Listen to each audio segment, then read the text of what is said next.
गिबियावनो बयखौबो बड' निउस इउटुब चेनेलनि गोदान खौराङाव बरायबाय। नोंथांमोननि थाखाय बे समाव माखासे खौरां लाबोदों। भिडिअखौ जोबजासे नायलांनो दाबाव आरो चेनेलाव गोदानब्ला अन्नानै साबस्क्राइब खालामना बेल आइकनआ अलाव होनानै ला आरो भिडिअखौ लाइक कमेन्ट शेयार खालामनो गुरै खावलायबाय। दानिया फैदो दिनैनि खौराङाव। गिबि खौराङाव दङ खुंगा 23थि भारत नां बालिराम बर' सना काप जोलुर गेलेनाय बादायलायनाया थुंगेबाय। गेलेनायखौ जौगाहोनाय नोजोरजों उदालगुरि जिल्ला हरिसिंगा रबि कछारी गेलेग्रा फोथाराव खुंनाय मुंख्लं बालिराम बर'नि खाम्फायाव बिबार बाउजिनो मनमति बर'आ जोबथा बादायलायनायाव गेलेयो। उदालगुरि स्पर्टिं एफसि आरो सनापुर स्पर्ट्स एफसिआ लोगोसे गोबां रायजो राजानि मददजों गेलेनाया मोजां रोखोमै जोबनानै थाङो आरो बे बादायलायनायखौ बेखेवना होयो बिटिआर गेलेमु बिफाननि एम दावबायसा बर'आ।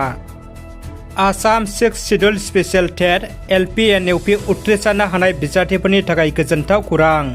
क'क्राझार जिल्लानि 6 शिड्युल स्पेशल टेट उथ्रिसार जानो हानाय बिजाथिफोरनि फोरमान बिलाइखौ दिनै 30 सेप्तेम्बरनिफ्राय फैगौ 5 अक्ट'बरसिमनि गेजेराव गथायगोन।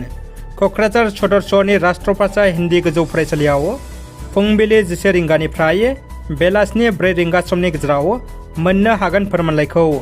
असम सर्व शिक्षा अभियाननि मोनसे नटिसनि गेजेरजों रोखायै मोननो हादों बे खौरांखौ।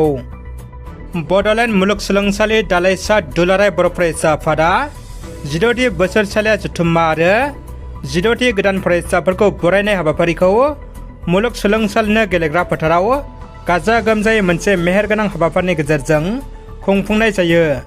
बे हाबाफारिजोंनो लोब्बा लाखिनानै गिबि हाबाफारि बायदियै आफादनि फिरफिलाखौ बिरहोयो बड'लेण्ड मुलुगसोलोंसालि दालाइसा एफसिनि आफादगिरि हादोरसा बसुमतारिया। हाबाफारियावनो मुंख्लंफोरनि सावगारियाव बिबारखौ बाउजिनो दुलाराय बर' फरायसा आफादनि लोगो आफादगिरि खोरोमदाव औवारि बिथाङा आरो बड'फानि मुसुखायाव बिबार बाउजिनो दुलाराय बर' फरायसा आफादनि लोगो गाहाय नेहाथारि दिनेश ब्रह्म बिथाङा। बे हाबाफारियावनो दुलाराय बर' फरायसा आफादनिफ्राय फारियै सुबुं फोनांजाब नेहाथारि बिरखां नार्जारि, सोमदोन ब्रह्म, लोगो सोलोंथाइ नेहाथारि रमिय' कुमार बसुमतारि, क'क्राझार जिल्ला दुलाराय बर' फरायसा आफादनि आफादगिरि कृपेश दैमारि, गाहाय नेहाथारि खाम्फा बसुमतारि बिथांमोना बाहागो लायो। दानिया फैदो गुबुन मोनसे खौराङाव। चीन हादरा 19थि एशियान कापआव बयनिख्रुइबो बांसिन मेडेल देरहानो हादों।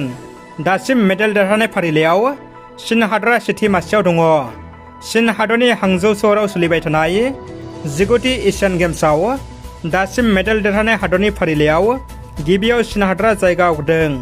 मेडेल देरहानाय मोन 10 टप हादरफोरनि मुं आरो फारिलाइ आरो मेडेलनि अनजिमाफ्रा ओरैबायदि। 19थि एशियान गेम्सआव मेडेल देरहानाय फारिलाइ बायदियै सेथियावनो दङ चाइना हादरा। चीन हादरा दासिम 200था मेडेल देरहानो हाबाय। बेनिनो सनानि मेडेलखौ मोननो हादों 105, सिलभार मेडेलखौ मोननो हादों 63 आरो ब्रन्जनि मेडेलखौ मोननो हादों 32। नैथियाव दङ जापान। जापान हादरा दासिम 99था मेडेल देरहानो हादों। बेनिनो सनानि मेडेलखौ मोननो हादों 27 आरो सिलभार मेडेलखौ मोननो हादों 35 आरो ब्रन्जनि मेडेलखौ मोननो हादों 37। थामथियाव दङ रिपाब्लिक अफ करिया। करिया हादरा दासिम मेडेल मोननो हादों 102था। बेनिनो 22 सनानि, 28 सिलभार आरो 48 ब्रन्जनि मेडेल। ब्रैथियाव दङ भारत। भारतआ दासिम मोननो हादों 33था मेडेल। बेनिनो मोन 8 सनानि, मोन 12 सिलभार आरो मोन 13 ब्रन्जनि। बाथियाव दङ थाइलेण्ड। थाइलेण्डआ गासै मेडेल मोननो हादों 20था। बेनिनो मोन 8 सनानि, मोन 3 सिलभार आरो मोन 9 ब्रन्जनि। दथियाव दङ उजबेकिस्तान। उजबेकिस्तान हादरा मोननो हादों 32था मेडेल। बेनिनो सनानि मेडेलखौ मोननो हादों मोन 7 आरो सिलभार मेडेलखौ मोननो हादों मोन 10 आरो ब्रन्जनि मेडेल मोननो हादों 15था। स्निथियाव दङ हंकं। हंकं हादरा दासिम 32था मेडेल मोननो हादों।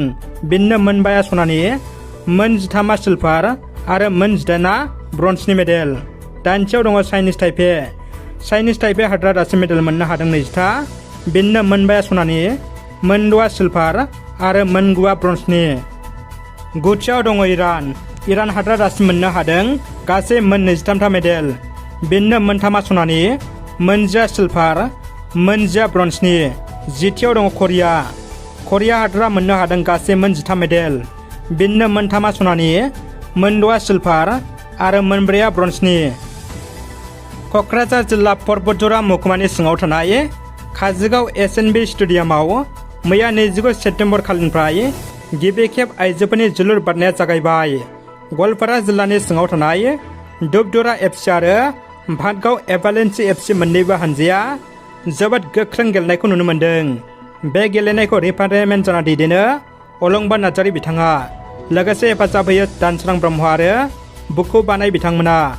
परबतजरा जोलुर क्लाबनि बानजायनायाव गिबिसिन आइजो जोलुर बादायनाया SNB स्टेडियामाव मोननै हानजानि गेजेराव भातगाव FC 2 गल आरो गवालपारा दुबदरा FC 1 गल सोनो हायो।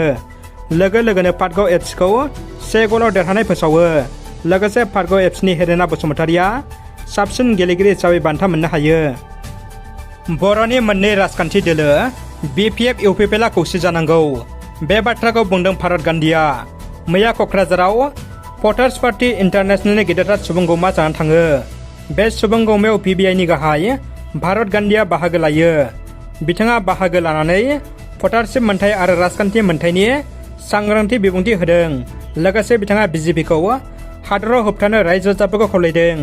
बर'नि मोननै राजखान्थि दोलो UPPL आरो BPF खौ खौसे जानोबो बिथाङा खावलायदों। बर'नि मोननै राजखान्थि दोलोआ खौसे जानानै BJP खौ होबथानांगौ होननानैबो बिथाङा बुंदों। धेमाजि जिल्ला सिमेन्ट सापरि गुवाहाटी मालिगाव रेलवे क्वार्टारनि थागिबि प्रदीप बसुमतारिनि फिसाज्ला दिपजयति बसुमतारिखौ क'क्राझारावनो जोबथा बिदाय होबाय। क'क्राझार CIT नि फरायसा दिपजयति बसुमतारिखौ क'क्राझारावनो जोबथा बिदाय होबाय। बृहस्पतिबारखालि बेलासि 5 रिंगासो समाव क'क्राझार CIT नि फरायसा दिपजयति बसुमतारिया गावनि लोगोफोरजों गौरां दैसायाव दुगैहैनायाव गबनानै जिउ गोमानाय दिपजयति बसुमतारिनि जिउ गैयै देहाखौ मैया फुंबिलियाव पुलिस बिफान आरो SDRF बिफाना गोख्रों नागिरनायनि गेजेरजों बोखांनो हायो। धेमाजि जिल्ला सिमेन्ट सापरि गुवाहाटी मालिगाव रेलवे क्वार्टारनि थागिबि प्रदीप बसुमतारिनि फिसाज्ला दिपजयति बसुमतारिया क'क्राझार CIT आव डिप्ल'मा जोबथा बोसोरनि फरायसा दिपजयति बसुमतारिनि जिउ गैयै देहाखौ मैया न'खरनि सोद्रोमाफोरनि नुजाथिनायाव क'क्राझारावनो अरायनि थाखाय जोबथा बिदाय होयो। दानिया फैदो जोबथा खौराङाव। सासे लेखा गोरों मेलेम गोनां बर' फरायसुलिया गोमानानै दङ। उर्वशी स्वर्गियारिखौ किडनेप खालामनायनि सन्देह। सुलुंनि बायदिब्ला उर्वशी स्वर्गियारि मुंनि बर' लाइमोना मेघालया रायजोनि University of Science and Technology मेघालयाव BBA LLB फरायबाय थानाय समावनो गोमानानै दङ। मिथिनो मोननाय बायदिब्ला बिथांजोआ 25 सेप्तेम्बरनिफ्रायनो गोमानानै दङ। खौरां मोननो हानाय बायदिब्ला बिथांजोखौ किडनेप खालामनो माखासे सान सिगां हुमखि होदोंमोन। बेनिखायनो बिथांजोखौ सोरबा लांखारदों एबा किडनेप खालामनायनि सन्देह खालामदों। दायो बिथांखौ सोर लांखारदों एबा बहा दङ मिथिनो मोननाय जायाखै। गोमानाय जाथायखौ लाना न'खरा हालाय-हाफाय आरो दुखुआव दङ। बेनिखायनो सावगारियाव नुनाय उर्वशी स्वर्गियारिखौ सोरबाफोर बहाबा नुदोंब्ला थोंजोङैनो 9957 689710 मबाइल नाम्बाराव खौरां हरनो खावलायदों।